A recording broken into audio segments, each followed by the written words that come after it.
députés, Monsieur le Président Jean-Luc Mélenchon. À votre rythme, Monsieur le Président.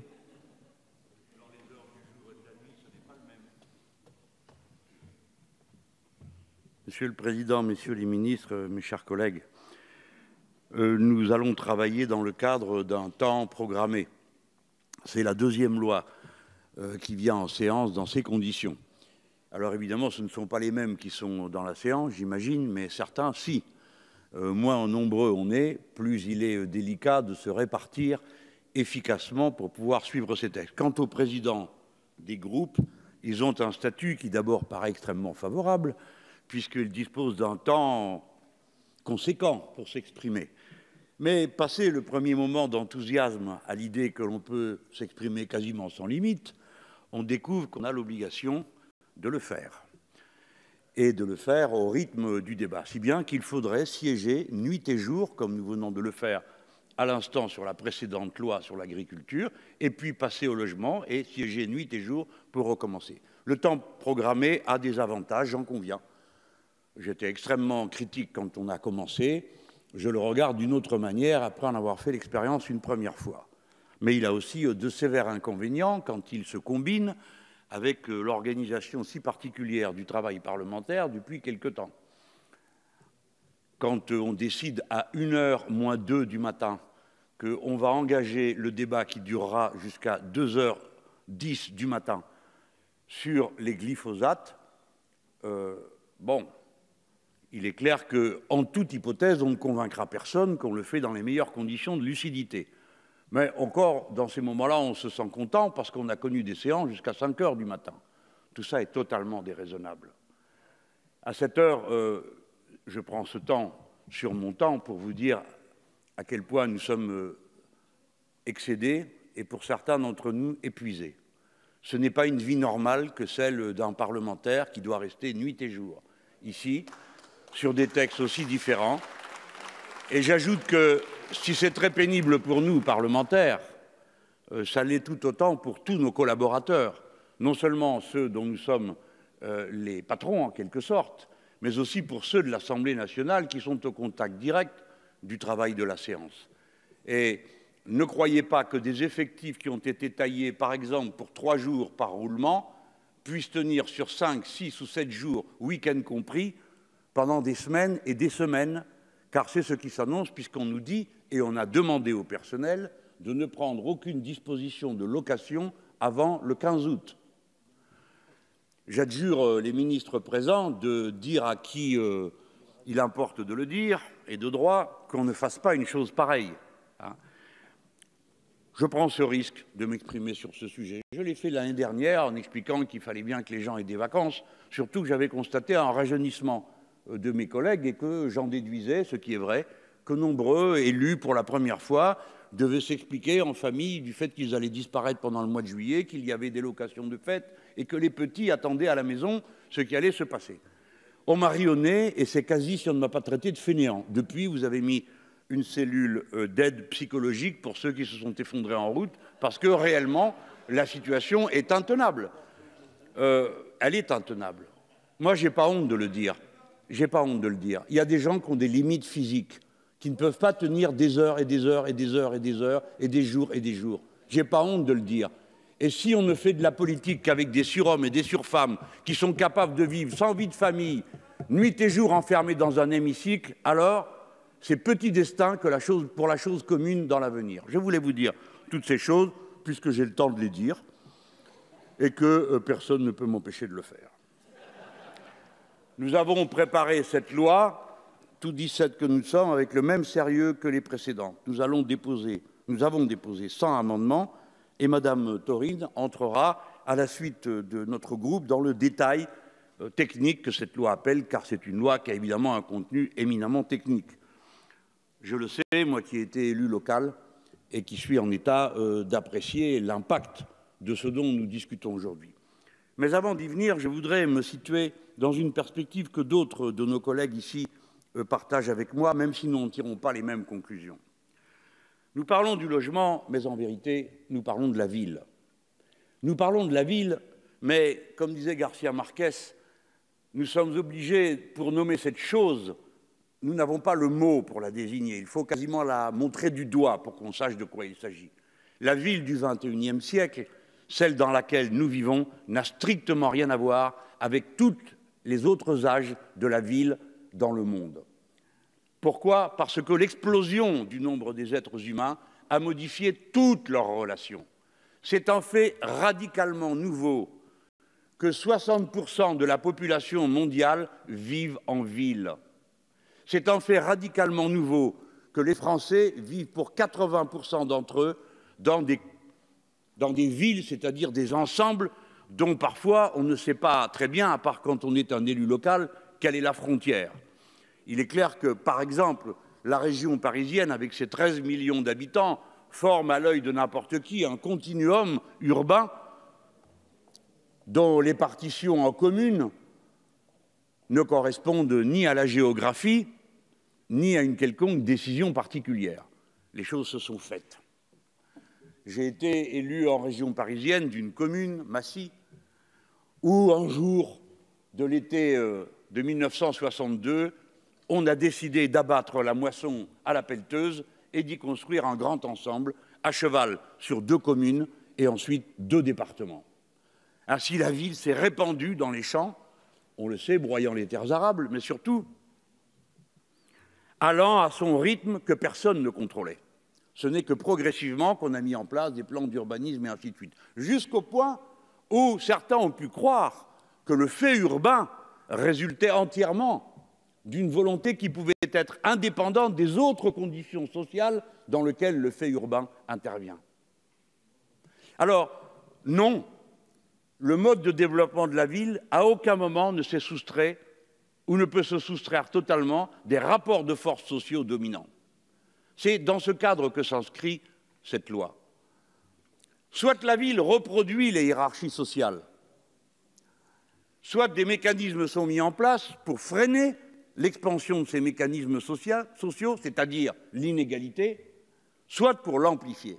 Notre analyse d'ensemble sur le texte, c'est qu'on lâche la bride à la logique du marché.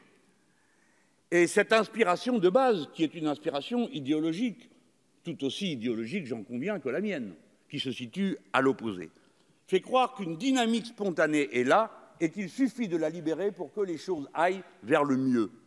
Comme on peut supposer que la loi du marché finisse par équilibrer toutes les autres activités humaines.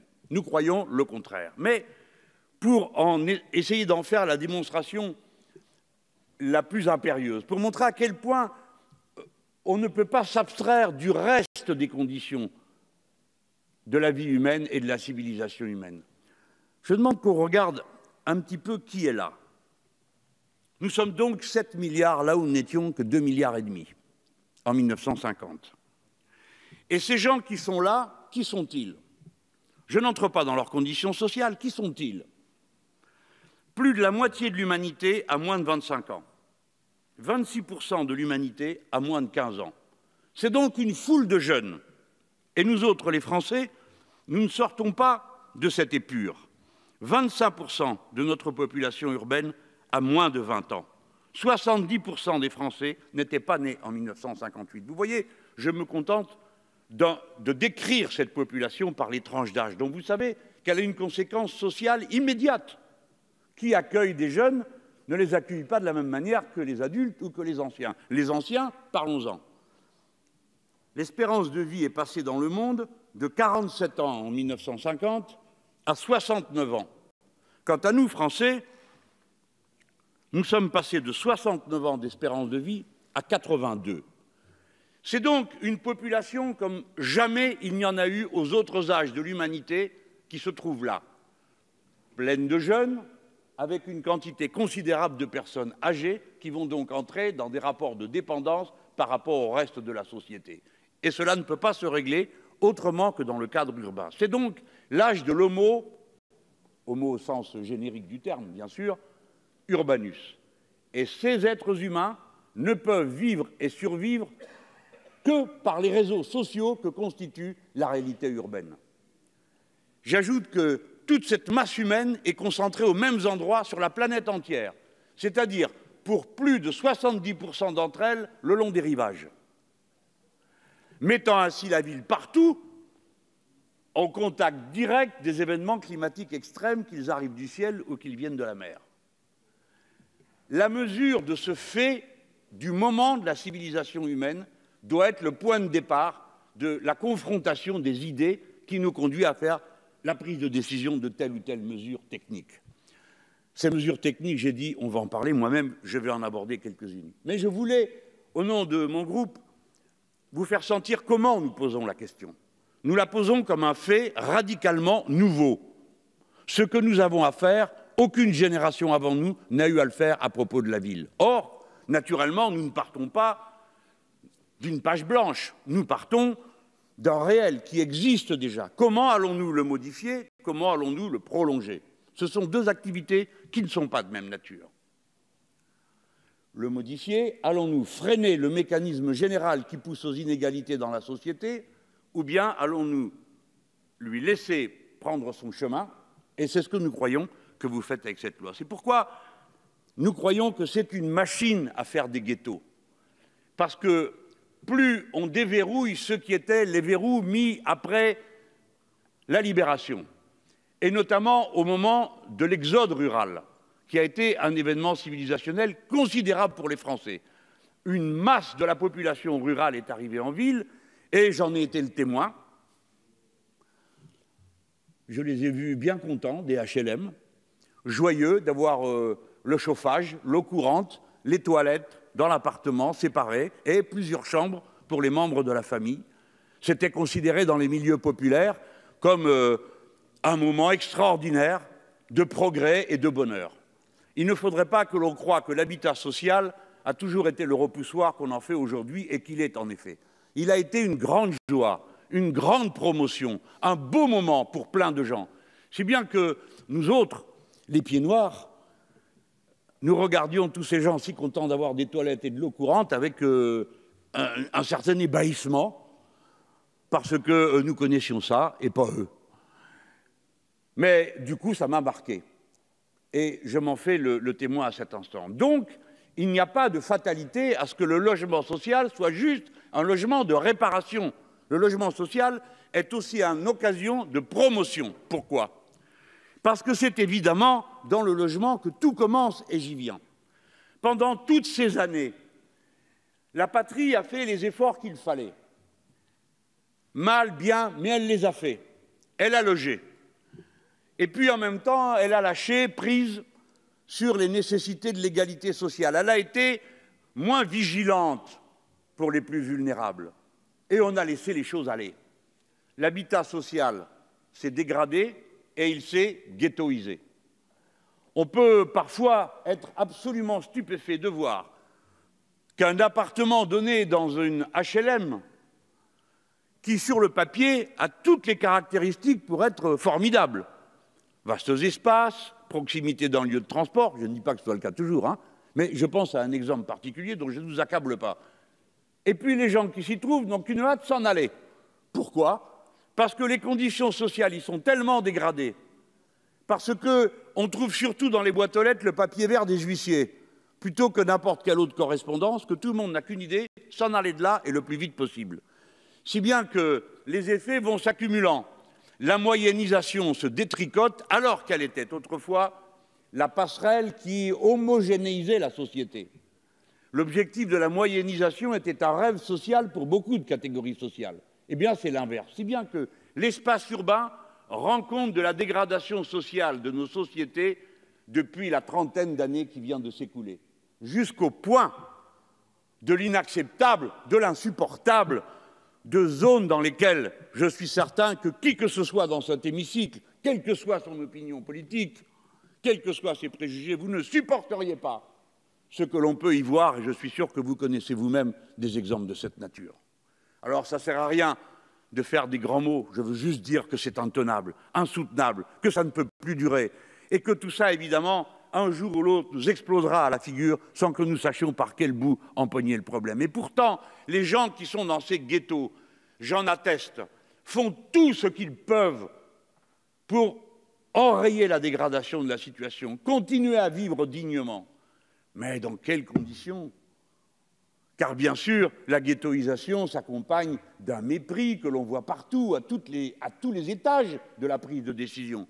J'ai fait récemment une démonstration avec ce qui se passe dans le quartier Herbel à Marseille. Il aura fallu que j'en fasse une vidéo et toute une histoire pour qu'en quelques instants, on lâche à ces braves gens ce qu'on leur devait. 7 ans, mes chers collègues, 7 ans pendant lesquels ces gens n'ont pas eu de l'eau claire à boire. Et quand on a enfin réparé ce qu'il fallait réparer et mis du chlore, on a dit aux gens, surtout ne prenez pas de douche chaude parce que l'air chloré chaud est mauvais pour les poumons.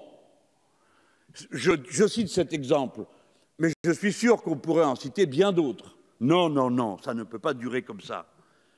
Il faut que tout ça change et que la ville cesse d'être l'endroit où explose dans le plus intime l'inégalité sociale qui ravage la société. La ville est en même temps elle-même un objet de spéculation et le logement en est certainement un des aspects les plus troublants. C'est sans doute le symbole le plus violent de ce que peut être une spéculation au sens radical du terme. Je suis propriétaire à Paris. Je me suis endetté pour pouvoir l'être.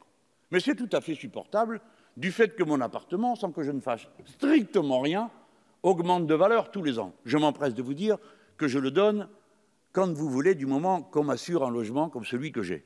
Car moi, j'ai acheté un logement, pas un lingot d'or. Et ceux qui achètent leur logement le font pour se loger et pour être certains de ce que va être leur propre parcours avec leur logement. Mais enfin, qu'ai-je fait qui ait rajouté de la valeur à mon appartement? Ce n'est pas moi qui ai refait la rue, elle n'a pas été refaite. Ce n'est pas moi qui ai installé les magasins, ni l'éclairage, ni le reste, je n'ai strictement rien fait, comme tous les autres copropriétaires qui sont là. Eh bien, on voit comment le mécanisme spéculatif fonctionne. Et évidemment, il expulse, il démoyennise les grandes villes. Si bien que petit à petit, plus on lâche la bride à ces mécanismes, plus on les laisse agir aveuglément, et plus on voit s'organiser au centre ceux qui ont tout, à la périphérie ceux qui n'ont rien. Si bien qu'on s'habitue avec le mot banlieue en oubliant qu'il signifie que c'est le lieu du ban, du bannissement. Eh bien, c'est ce qui se passe. Le mécanisme de métropolisation est un mécanisme d'absorption de la population et de sa segmentation par niveau de revenus. Ici ou là, des exceptions. À Marseille, les pauvres sont en plein milieu de la ville. Ça ne durera pas. Et je viens sur le deuxième aspect de la spéculation. Oh, ce n'est pas une nouveauté, hein. Quand on a refait Paris, le baron Haussmann a été l'homme qui a permis une accumulation sans objet. Parce qu'on peut dire c'est une accumulation sans objet que l'exagération des prix de l'immobilier. Mais l'autre bout, ce sont les grands bailleurs. Monsieur le ministre, je vous demande d'y réfléchir et d'y regarder de près. Vous aurez des villes en Europe où vous pouvez observer un mécanisme inouï. Un fonds de spéculation achète toute une rue, si possible bien placée, et ne vend ni ne loue rien à personne.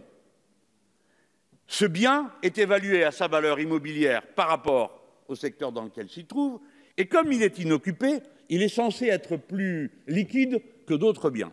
Si bien qu'il représente, dans les avoirs de cette société, un actif que moi je considère comme purement fictif, de très haut niveau, dans lequel l'acheteur n'a aucun intérêt à faire quoi que ce soit par rapport à la vocation du logement. J'ai repéré comme ça 2 ou 3 exemples dans les pays de l'Europe du Nord. Si bien que, voilà, s'il fallait que ce soit nous qui fassions la loi, nous donnerions pour premier objectif de faire en sorte que, par la manière de loger les gens, on corrige les inégalités plutôt qu'on ne les laisse aller à leur libre cours. Que l'on démonte les ghettos plutôt qu'on ne les accompagne. Et quand je parle de ghettos, ce qui vient à l'esprit souvent, le plus souvent, ce sont les ghettos de pauvres. Mais les ghettos de riches ne sont pas humainement beaucoup plus intéressants. En tout cas, c'est ma conviction, moi qui n'y suis pas, mais qui les vois de l'extérieur. Non, non, non, ce n'est pas une vie que de vivre entre soi. Il faut vivre avec les autres. Et nos enfants et les générations qui viennent doivent en faire l'apprentissage. Et le premier apprentissage qui se fait, c'est ça, avec les petits copains, les petites copines, les voisins, ceux qui habitent dans le même ensemble. Il faut que l'on brasse là un peuple qui, pour le reste, ne l'est nulle part ailleurs. corriger les inégalités plutôt que les laisser aller. Et ensuite, faire du logement le levier de la transition écologique. Ce n'est pas un mot. Tout à l'heure, le ministre a rappelé qu'il était ingénieur des eaux et forêts. Ça m'a plu. On a parlé de la filière bois. Il faudra bien qu'un jour, on finisse par comprendre qu'on ne peut pas prendre du sable sans limite et sans fin pour en faire du béton. Et que les perturbations que cela crée, maintenant, commencent à sauter aux yeux. Si vous ne voulez pas, ce n'est pas grave. Dans 25 ans, 75% des plages auront disparu. Mais peut-être que ça n'aura pas ralenti le mouvement des affaires, et c'est quand même l'essentiel, n'est-ce pas? En attendant, il faudra donc trouver des solutions alternatives. Le bois est une de ces solutions. Les Français y sont spécialement intéressés. Nous sommes la forêt la plus grande, après celle d'un pays de l'Europe du Nord, et la plus diversifiée. Mais vouloir passer au mode de construction bois, comme l'a dit le ministre tout à l'heure, nécessite non seulement qu'on en prenne la décision, mais qu'on organise toute la chaîne de production. Organiser cette chaîne de production, c'est ce que nous appelons la planification écologique. Comment peut-on penser changer la ville et sa construction sans s'occuper de la question de la planification écologique? Ma réponse est que c'est impossible. Monsieur le ministre ne me démentira pas. Pour faire du bois qui aille à ce type de construction, on ne peut pas se contenter des pins et des sapins que l'ONF a distribués généreusement sur tout le territoire, non seulement en montagne, mais également en plaine, avec l'idée qu'en 20 ans ou 30 ans, on récolte, comme on dit, et qu'on a des fûts qui font 20 à 30 cm, ça tombe bien. Les machines qui permettent de les débiter ne sont pas plus amples. Et ça tombe mal, ce n'est pas nous qui les fabriquons.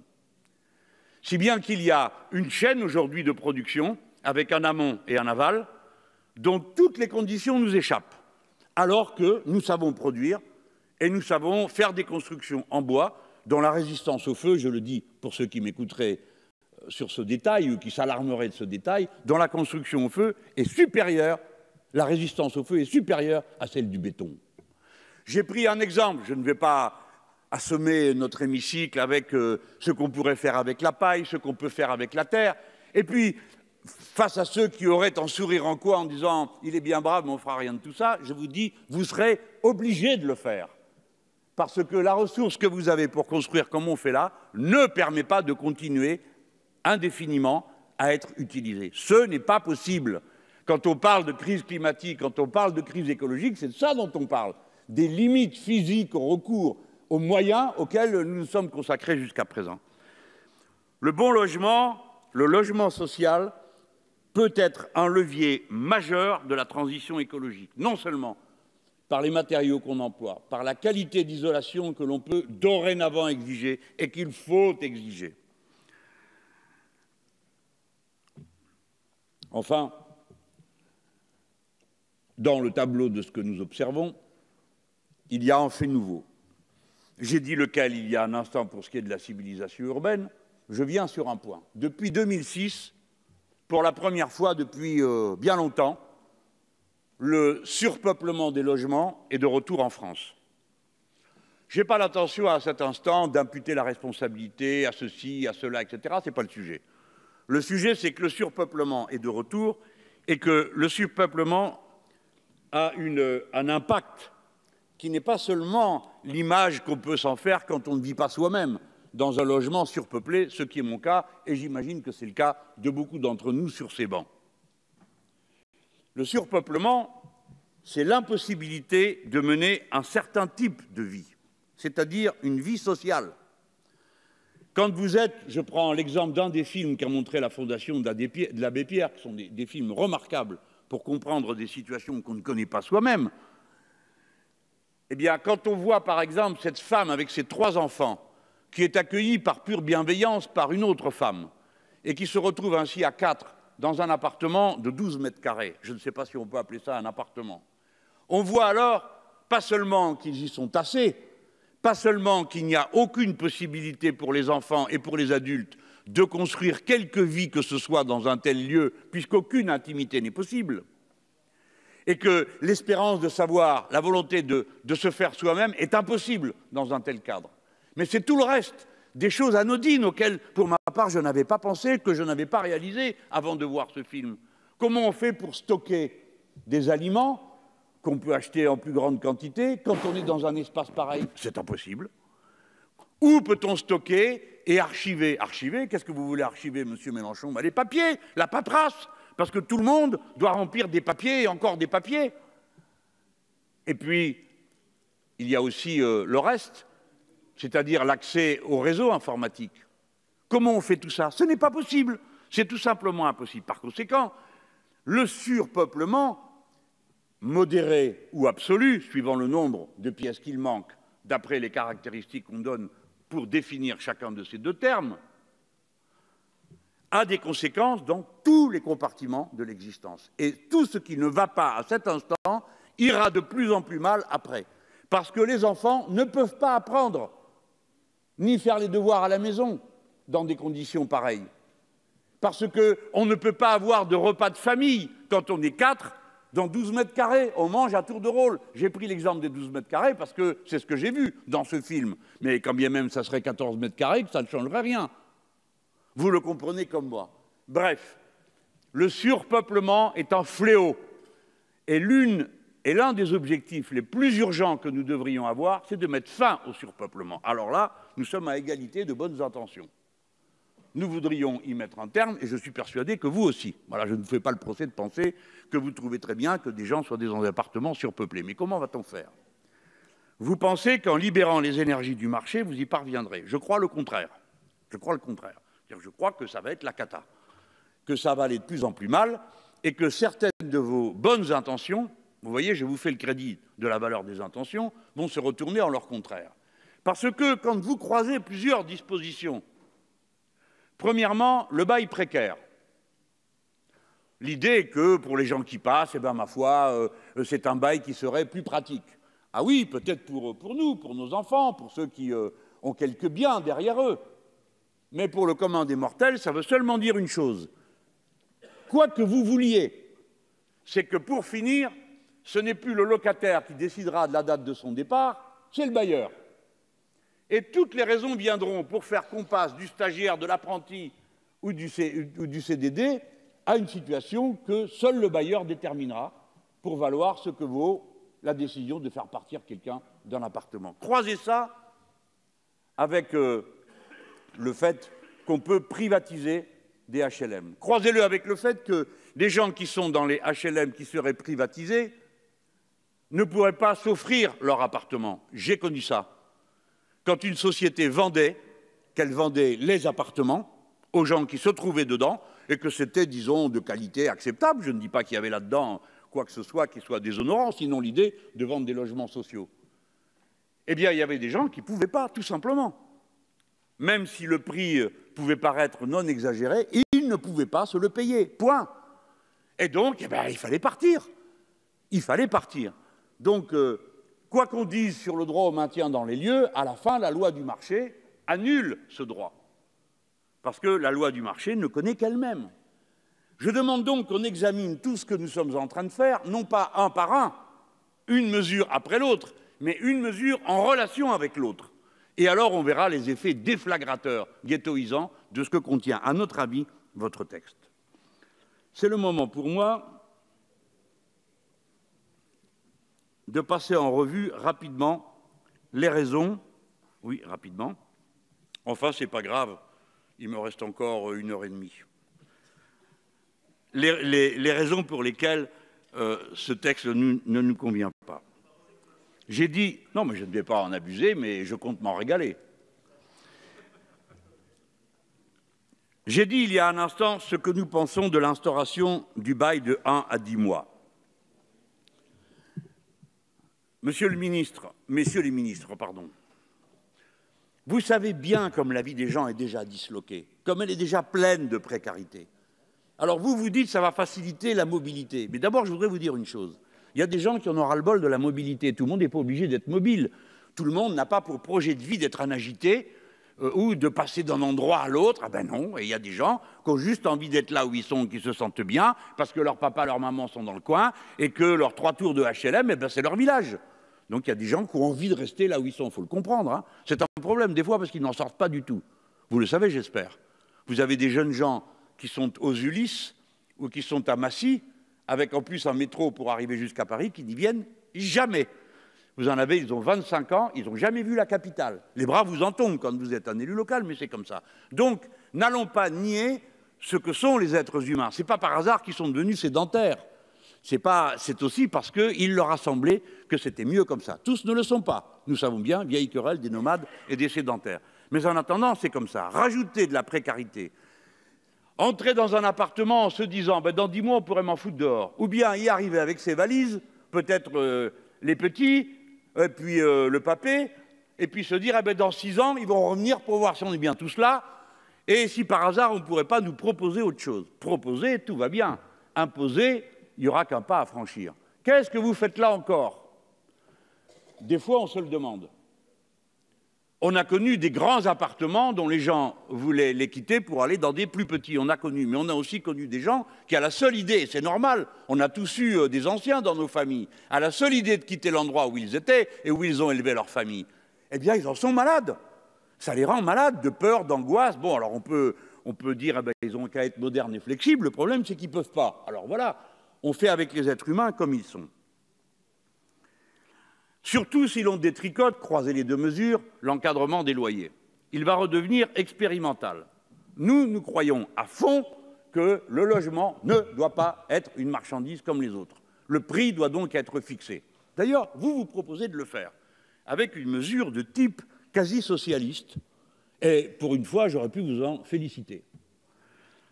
Un petit reste de castrisme qui vous conduit à demander aux habitants de payer en fonction de leur salaire.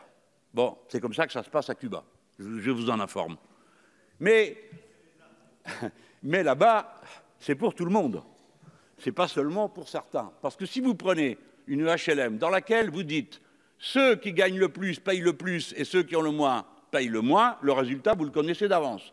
Ceux qui gagnent le plus s'en iront et ceux qui gagnent le moins resteront là. Si bien qu'à la fin, vous n'aurez que ceux qui gagnent le moins qui sont au même endroit, c'est-à-dire une accentuation de tout ce que nous avons dénoncé jusque-là dans cette affaire. On vous demande de l'entendre et peut-être de nous dire, ça sera intéressant dans le débat, pourquoi non, ça ne se passera pas comme ça. L'intérêt du logement social, c'est si on parvient à mixer les populations. Nous avons besoin de la moyennisation du logement. Nous avons besoin que, comme je l'ai vu, à l'époque où ça décollait dans les villes nouvelles, on est dans le même immeuble, le balayeur et l'ingénieur, la femme de ménage et l'enseignante du supérieur. Parce que c'est comme ça qu'on fait un beau pays, avec des gens qui se parlent, qui se croisent, qui se discutent et qui vivent ensemble. Et c'est comme ça qu'on fait une société forte. Donc, nous redoutons cette mesure croisée, bail de 1 à 10 mois, détricotage de l'encadrement des loyers et alors évidemment la vente du secteur social. Je ne sais pas pourquoi vous faites ça. Alors on dit que c'est pour permettre aux bailleurs de se procurer de cette manière de l'argent pour construire d'autres logements. Bon, bah, ok, on a entendu, c'est une logique. Ben, ce n'est pas la nôtre, on est absolument en désaccord avec ça. C'est par l'argent déposé par les Français, c'est par le livret A qu'on finance le logement social. Voilà, c'était une très bonne idée, ça marchait très bien. Et on crée sans cesse du nouveau logement. Et de temps à autre, on abat l'ancien pour en mettre du nouveau, du mieux, avec des meilleures normes, etc. Oui, c'est la collectivité. La collectivité, pas le marché. Parce que la collectivité a toujours été le logeur du groupe humain, que ce soit pour s'installer dans une caverne ou pour faire un village. Parce que tout ce que j'ai dit tout à l'heure montre la différence qu'il y a de la vie individuelle autonome au village et de ce type d'existence dans le milieu urbain. Nous ne sommes pas d'accord. C'est une erreur. Il va y avoir une spéculation terrible qui va se faire. C'est les beaux morceaux qui seront vendus pour les bonnes gens, et puis les petits morceaux nuls ou à peu près nuls, ils seront vendus pour les autres. On a dit les marchands de sommeil. Les marchands de sommeil, mais pas que les marchands de sommeil. Il n'y a pas que ou les marchands de sommeil ou le confort, le luxe. Non, c'est pas vrai. Entre les deux, il y a toutes sortes de choses. Tout le monde a vu ce que peuvent être des logements tellement dégradés que peu de monde accepte d'y vivre, et on comprend pourquoi. Et pour certains, ils sont enfermés là-dedans sans pouvoir s'en aller. La vente de logements favorisera, Monsieur le ministre, quelles que soient vos intentions, la spéculation. Parce que l'immobilier et le foncier qui va avec sont la matière première de la spéculation élémentaire qui peut se faire dans une société comme les nôtres.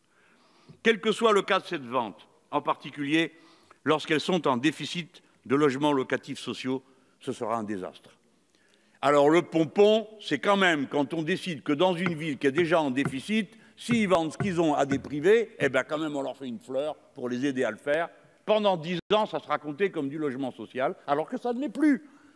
Ça, c'est une façon de détricoter quelque chose qu'on avait mis un temps fou à espérer et à arriver à construire pour que tout le monde prenne sa part de logement social dans sa ville. Vous cherchez à concentrer les bailleurs sociaux, dites-vous. Pourquoi faire?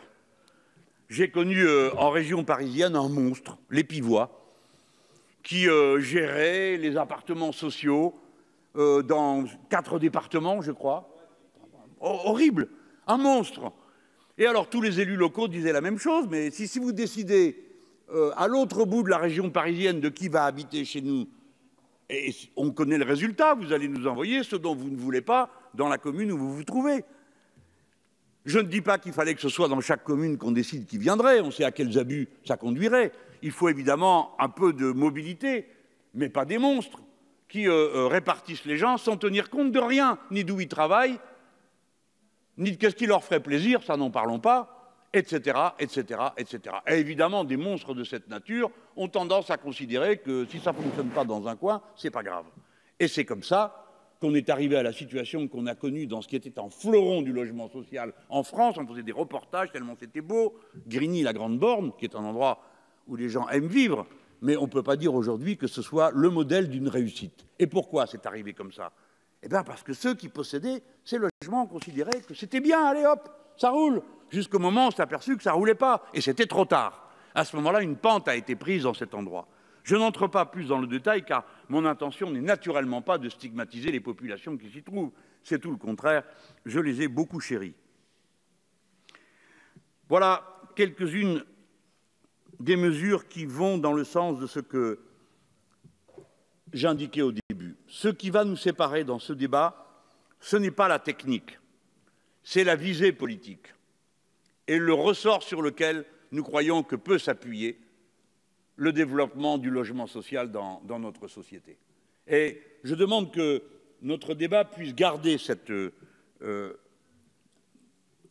la nature de cette confrontation. Il n'y a pas, je suis certain ici, des gens qui veulent, je ne sais pas quoi, moi, mettre tout le monde dans le même type de logement, niveler tout le monde. Ce n'est pas notre but. La priorité, je l'ai dit tout à l'heure, briser la spéculation, briser le mécanisme de ghettoisation, faire face au surpeuplement. Troisièmement, assurer un nouveau modèle de développement de la ville, tant par les matériaux qui vont la composer que par la manière de l'étendre. La ville s'étend en horizontale. Nous ne savons pas si c'est la bonne idée. Beaucoup pensent que non, qu'il faudrait qu'elle le fasse en vertical. Mais là aussi, nous connaissons les limites de cet exercice pour le confort de la vie humaine. Bref, c'est un très très beau sujet que celui que nous abordons.